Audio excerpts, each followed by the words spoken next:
In this video, I will discuss another type of attack on DNS called DNS zone transfer. It is actually a replication process between two servers, master server and a slave server, in where the slave server requests a copy of the zone file from the master server, and depending on the configuration of the master server, a transfer might take place or not. Looking here at the screen, you can see that a zone transfer is configured to take place only to the following server with its IP address. A misconfiguration here might take place if you select any server. Thus, anyone requesting the zone file will be able to get it. Unfortunately, some companies, they misconfigure their internal and external DNS namespaces so that if this is misconfigured on this DNS server and you request a zone transfer, you'll be able to get a full map of the network. Thus, it's a very important piece of information to start with a network attack. The information that might be revealed from a DNS attack or DNS reconnaissance are these types of records. Start of authority, name server, any hosts configured on the DNS, canonical names, pointers, MX records, etc. So having this information is actually very important before starting any type of attack. So let's go directly to our Kali machine here and do a live example.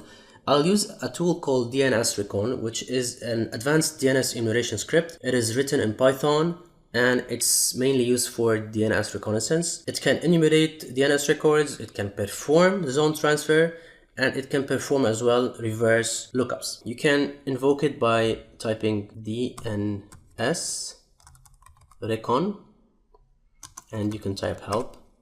You'll be able to get all the help needed to invoke this script, such as the -n refers to invoking or mentioning the name server, or providing a range of IPs to do the reverse lookups. D is to provide a file with all the domains and subdomains of host names. What else? Another important parameter here is the A is to perform AX of R with standard enumeration. Actually, it's to perform the zone transfer.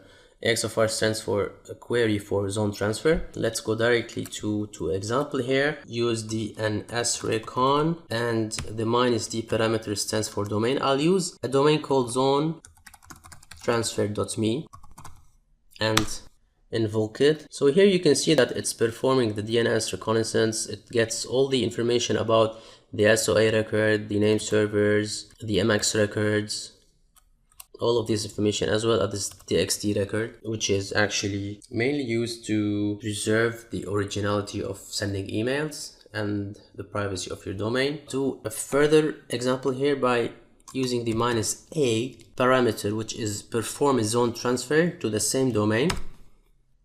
As you can see here, it will take some time, but actually you can see that zone transfer has been done successfully. Okay, it's over. So let's go back to the beginning of this script here. So now it revealed the SOA record, the name server record. So it actually revealed two name servers. What this script will do is actually to loop through these name servers and get all the records associated with the name server. So here it's trying name server, the first name server, and this is all the information associated. Going further, this is the second name server, and this is all information of the records as well. So happy enumerating.